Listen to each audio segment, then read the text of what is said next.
Okay, awesome. Great. So thanks everyone for jumping on. I'm really excited to go through this webinar, and help you in whichever way I can to make sure that you are successful in your job search.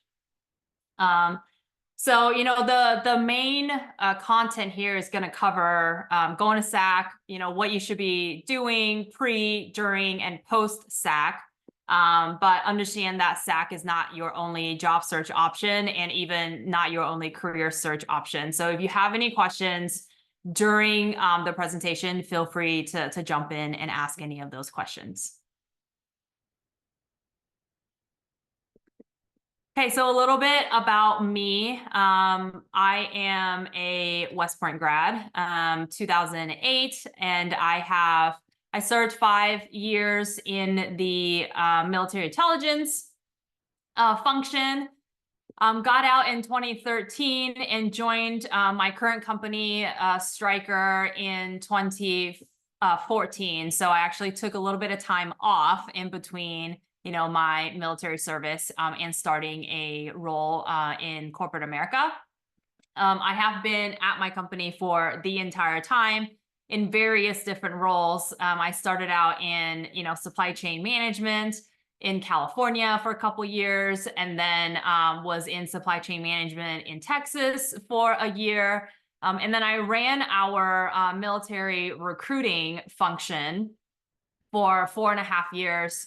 But now I am in a business-facing HR role for a little bit over 2 years. So have done, various different roles and very, very familiar, obviously with the military transition, having gone through it myself, and have recruited many people out of the military in my various roles with Stryker. Here on, my picture Rolodex here, I love to travel. And the picture on the left upper corner there is in Fairbanks, Alaska. It's my first trip that I took with my boyfriend, and we are still together. You can see on the bottom right there, going 6 years strong. And that was when I took him to an Army Navy game. And we did actually win that game. Every game that he has gone to with me, we've won. So he's saying that, he's the good luck charm there. We do own a husky. You see that on the upper right-hand corner there. She is everything a husky is, the attitude, the attention, right? All of that. She is definitely the diva of the house. And then the picture on the lower left-hand corner is a picture of my siblings in my parents' condo. And that is pretty much where you will find me. If I am not at work or, not out in the yard playing with my dog, I am usually covered, wrapped up in a blanket on the couch, most likely watching ESPN or some sort of chick flick or rom-com. So that is me in a nutshell. And for today's presentation, we are going to be focusing on, really 3 things. So one is what you should be doing pre-SACC. So once you register for it, the different things that you should be doing. We are going to talk through how to write a strong resume and some tips and tricks for interviews.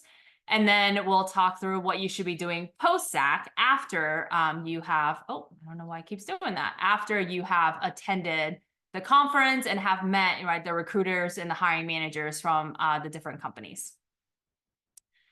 All right, so to jump into pre-SACC. So first of all, for you to be successful, you first have to determine what you want to do, what you want to get out of SACC. Okay, so this is the determine your goal bucket that you see here on the left. If you're more than 12 months out, that you're transitioning out of the military and you're just starting your transitioning journey, this is, it really should be you're testing the waters at SACC. You're just seeing what's out there. Maybe you're trying to identify your target company. Maybe you're trying to see what roles you like. And you're potentially looking for a company that does the SkillBridge internship. So for those of you who don't know what SkillBridge is, this is, the DoD allows service members who are transitioning to do up to a 6-month internship with a civilian company in order to, have a better opportunity at getting a full-time offer. So if you're 12 months out, these 3 bullets should really kind of be what you are doing at SACC, right? You really should not be trying to schedule interviews or anything like that. It really won't help you. If you're within kind of the 3 to 6 month window, this is really when you want to hone in on your target companies, and we're going to talk a little bit about that on the right-hand column here. And, look into any rotational program interviews. Those usually interview further out than a normal full-time role. Okay, so like Amazon, for example, has a pathway program. Many of the banks run some sort of a pathway or rotational program. So if you're looking to do one of these, rotational or development pathway programs, the 6-month mark is a good timeline for you to start, inquiring into the interviews and things like that. If you are 3 months or less from your transitioning date or availability to take on a full-time job, then you should be looking to get interviewed at SACC. Okay, and that obviously requires a lot of pre-work. It requires you to reach out to those companies, to have already identified your target companies and your target roles so that you can interview for the right jobs. And maybe 2 to 4 weeks after SACC, have signed a full-time offer and are just preparing to start your full-time job. Any questions on what you really should be focusing on pre-SACC before the conference actually takes place?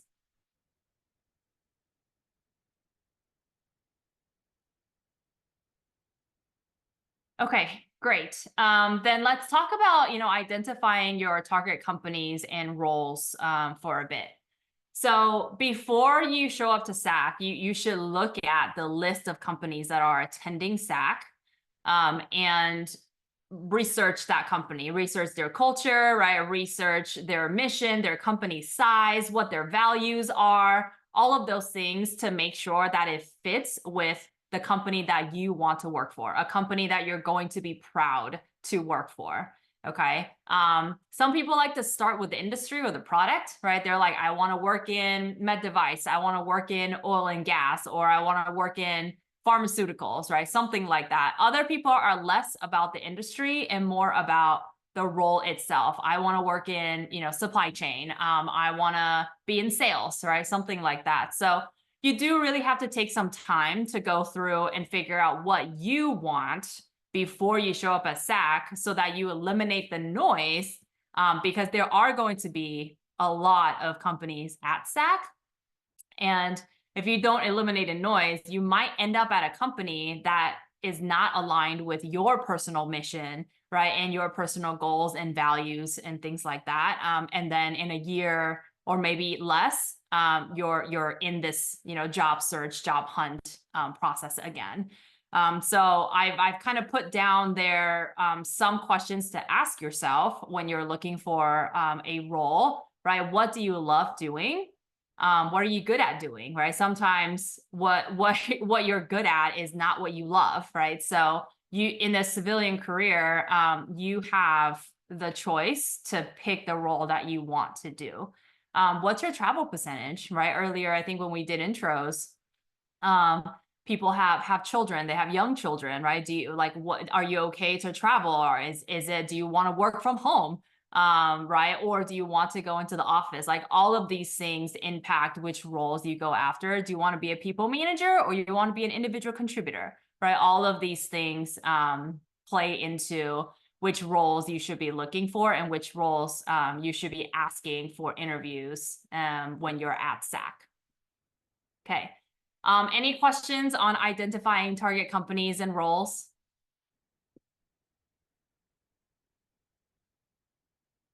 All right, we'll drive on. Okay, so we're moving on to writing a strong resume, and the resume I always say is iterative. Every time I look at my resume, and I've gone through, internal mobility at my current company for 3 or 4 times. So every time I look at my resume, I change it. Not just because I'm adding my new achievements, but I'm literally reading the bullets and I'm like, I don't like how that sounds because I've had more experience, and I want to make it better. So it is an iterative process. I do want to caution you, there's a very, very small population, within the corporate world that understand military jargon. Most of your recruiters and hiring managers, unless they've been in the military before, or maybe they were a government civilian, or maybe had members of their families or friends in the military, they are not going to understand military jargon. And on average, each role could get potentially over like 200, right, or 250 resumes. So if they read a resume and they don't understand what you did and your achievements, they're going to pass on it. So this is why it's so very important to make sure that you are writing in civilian terms, and it's no more than 2 pages. Okay, you should only include experiences for the past 10 years and only relevant training and awards, and include a personal touch, right? This can be something like hobbies, right? Because people want to kind of see that. They want to see that personal touch, and for you to show a little bit of your personality. We'll talk a little bit about personality in the interview slide. It should be in reverse chronological order. So your newest role should be first. If there are, any minimum requirements. So for example, if they say a 4-year bachelor's degree is required, that should be up top. Okay. Recruiters should not have to spend time sifting through your resume looking for minimum requirements. All right. So if they require PMP and that should be right up top. But hey, I have this. Okay. I meet the minimum requirements. You should consider me. That's pretty much what it's saying when you have it right up top. And your achievement bullets should be in past tense, right? These are things that you have already done. And try to keep it to 2 to 4 bullets per role. I would say it's, they should not be super long. They should be short and to the point, maybe 2 to 3 lines, 2 preferred, right? 2 lines preferred, but you can have a 3rd line if needed. They should always start with a strong action verb. Again, these are past achievements that you have already done, okay? And include as many metrics as possible and how that achievement impacted the business. So I've given some examples on the right-hand side there. So for example, right, company commander, that is military jargon. Somebody who's never been in the military most likely will not know the duties and responsibilities of a company commander, right? So, and it's different. It's different. Every company commander is a little bit different, right? What size property book did you have? How many people did you lead? So it's different. So you want to make sure that you don't write that in. You want to make sure that you write a title that they're familiar with, right? So depending on what you did as a company commander and how many people were in your company, right? It would be an associate manager or a manager in civilian world. As far as achievement bullets, I see this one quite a lot. Responsible for or served as is usually the start to a job description, not an achievement. Okay, so remember, we want to put down achievements because companies want to know what you did in the role and not what you were supposed to do in the role. All right, so responsible for, and I see this one a lot, right? Responsible for a platoon of, just write, led 40 people, right, to do ... Okay, so it's a very easy transition. It's a very easy edit, but just know that we want to know achievements, not job descriptions. And then Lastly, I just put down an edit that I see a lot as well, right? You want to be as specific and as many qualitative and quantitative metrics as possible. So improved vehicle maintenance program, or like awarded best maintenance unit 2 years in a row. That doesn't tell the recruiter or the hiring manager what you did, right? Those are outcomes. Those are not actions. Okay. So a better bullet would be what's written at the bottom there. Led a team of 20 mechanics on 2 process improvement programs, resulting in 30% increase in operable vehicles, and the organization winning the Best Maintenance Award in 2021 and 2022. Okay, so again, strong action verb, right? As many metrics as possible. So this way they knew that you had a team of 20. They knew that you went through 2 process improvement projects and that you had a 30% increase in efficiency, essentially, and that you won 2 years in a row. Okay. Any questions on writing a strong resume? I have a question. Yep, go ahead. Okay, so like I was saying, so I have a job currently. It's just it was easy to do while I had kids at home, you know. Yep. So it's not what I love, like you were saying. So that's what I'm trying to find now is what I love. And so I have this job now. But prior to that, you know, the stuff that I was doing in the military is more relevant to what I'm looking for now. Okay. So that goes beyond the 10 years. Do I take that off, even though it's? Yeah. Nope. So in that situation, I would include the relevant experience, right? If those are the roles that you're looking for, like, for example, if you were a supply chain manager, and right now you're doing something else, but you're going back to looking for a supply chain manager, still listed in chronological order, but I would just be very brief on the roles that are not a supply chain manager so that you can include your supply chain experience. Okay, appreciate it. Thank you. Yep. Yep. I had a question on that as well. Similar vein, but like when I do this, essentially, I'll be coming like directly out of the military, and I'll be probably trying to pivot to a role that was not similar at all to like what I was doing before. So like none of the experience per se would be like relevant, but would you still include it because it's the only experience that I have? Like, how would you about that? Yes. So there's a difference, and I love it when transitioning military asks this question. So a lot of people think the same as you, Ryan, right? They think that, hey, I don't have like relevant experience. It's not the same as the role that I'm looking for. So I was an intelligence officer, so same thing, right? Unless I was going, I guess, to a government agency. Regular companies, like civilian companies, don't necessarily have like an intelligence, right, portion of their company. So the key here is to look for transferable skills. Okay, like for example, and I don't, you know, we can talk a little bit about this after the webinar, or maybe even, you know, in a different session. So like for me, I was an intelligence officer, but I went into a supply chain project management role. So as an intelligence officer, I did a lot of project management, right? So it is transferable to my role that I was interviewing for. So you just have to highlight those transferable skills on your resume, and also in your interview, give specific examples, right, of the project management skill sets that you have, and also the leadership skill sets that you've learned within the military. I mean, leadership is universal, right? Every company is looking for a good leader. Those are kind of the things that you need to be putting in your achievement bullet. Does that make sense? Yeah, that makes sense. Thank you. Okay, great. Awesome. So we're going to move on to interviews then. So, you know, interviews it's honestly all about confidence. And, you know, and the way to get yourself confident is to make sure that you are equipped to answer the questions that are going to be asked of you.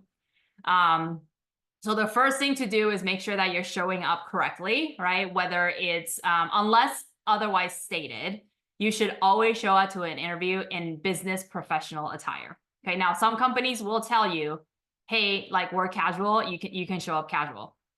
That's fine, right? But unless they tell you, It's a suit and tie, or, you know, nice dress with a blazer, right?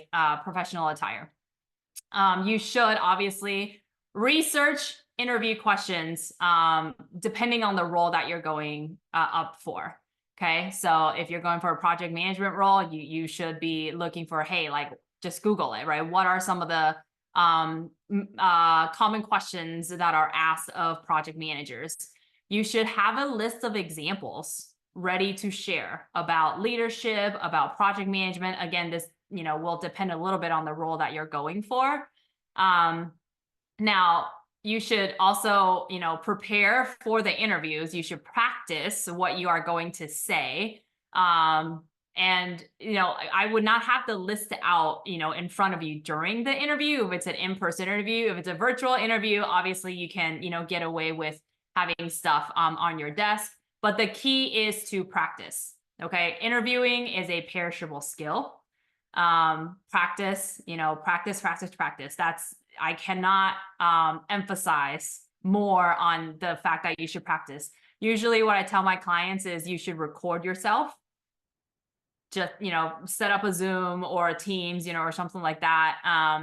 Or Google Meet, I think you can do that as well. And just record yourself, you know, answering questions, and then you can, you know, watch it and then critique it, and then try to get better, right? Try to do better. And then brush up on your presentation skills. Most, depending on the role that you're going to, you might be asked to give a presentation, but even if it's just an interview and you're not giving a presentation, right? Presentation skills still apply. So verbal, facial expressions, right? Your intonation, how fast you talk, your pitch, your pace, right? All of that. So make sure that, again, I think the recording is a good thing. You can practice it in the mirror so that you see yourself doing it, you know, as it's going on. And then lastly, make sure that you ask good questions. Don't just Google a bunch of questions and then ask them the same questions that you found from Google. Okay, you should be listening to what they are asking you and then asking them questions about some of the questions that they asked you. Right, this is to prove, the slides must be on a timer, but this is to prove that you have, number one, listened, you were engaged in the interview, right? And then also to show that, hey, like, I've done my research, like, when you said this, right, this is what I found online. Can you, you know, or hey, I read an article about the company that said this, and when you brought it up, can you elaborate a little bit on that, right? So remember, the interview is a two-way street. They are interviewing you, but you should also be interviewing them to make sure that that is the company that you want to work for. Okay, that you don't fall into, you know, the trap of having to interview for another role again in 6 to 12 months. I think Syracuse, you know, University, they have a veteran center. They did a study a few years back and found that 44% of transitioning veterans end up moving roles in less than 12 months. So everything that you are doing now, you know, writing your resume, going to career conferences, right, having to practice interviewing and things like that, just imagine having to do all of that over in 6 to 12 months. So make sure that you're doing your homework up front and that you're also interviewing, right, the company, so that you make sure it's the right company that you want to work for, and that you can build a career off of. Okay. Any questions on interviews? This is a very brief overview. We can talk about interviews like literally a whole day. So, okay, awesome. Now, for post-SACC, there are certain things that you should be doing. For everybody that you meet at SACC, you should get their contact information and you should send them a thank you email for, you know, talking to you at SACC. Okay, they're gonna see a lot of candidates. I think every SACC is I think average of like 300 candidates. The DC SACC is like 700 candidates. So how are you going to make sure that they remember you? Okay, so both at SACC and after SACC, right? These are the little things that you can do to to create that difference between you and the next candidate that they saw, okay, at the career fair. Networking is huge. If you do identify, if you figure out what companies you want to work for, connect with them, connect those recruiters and hiring managers that you met at SACC, and then connect with veterans that are within their company. Have a 15 to 30-minute meeting with them. Ask them about, hey, tell me a little bit about your career at your company. Hey, I'm transitioning. Let me know if you have time to get on a call, right? Most veterans are open to doing that. There are also a lot of free veteran resources to help you with that. So Veterati is one of them. There are a lot of nonprofits that also do that as well. So make sure that you're, continuing to network. Most people find jobs through their network and acquaintances instead of applying online. The online application, I call it a black hole. It's real, right? Again, candidates, you're going to get over 200 candidates or more per role. Most of the time, that role is filled within the first 25 to 30 resumes that's read by the recruiter. So, how do you make sure that your resume gets read? That's through a referral. That's the quickest way for you to get your resume in front of a hiring manager is to have a referral through someone who currently works at the company. Okay. Make sure that you're researching companies, researching their culture, right? Researching their benefits package, researching their mission, their industry, right? All of that. And then continue to improve your resume and your interview answers. Again, interviewing is a perishable skill. You should be tailoring your resume based on what you find about the company and the role, right? You should be tailoring your resume to that company and to that role before you send it to somebody within their organization to, forward to the hiring manager or the recruiter. All right. All right. So I'll just, I'm going to wrap it up here and then I'll open it up for Q&A. So if you do want to do a quick resume review or you want to run some mock interviews, I'm running an August SACC special. This is good through the end of September. The details you see online there and or on the screen there, and my contact information is here. So the best way to reach me is through my email, jjscoachingservices@gmail.com. And my website's also included, so you can go check that out as well. Okay, awesome. So I am going to stop sharing and recording, and I will open it up for any questions that you might have.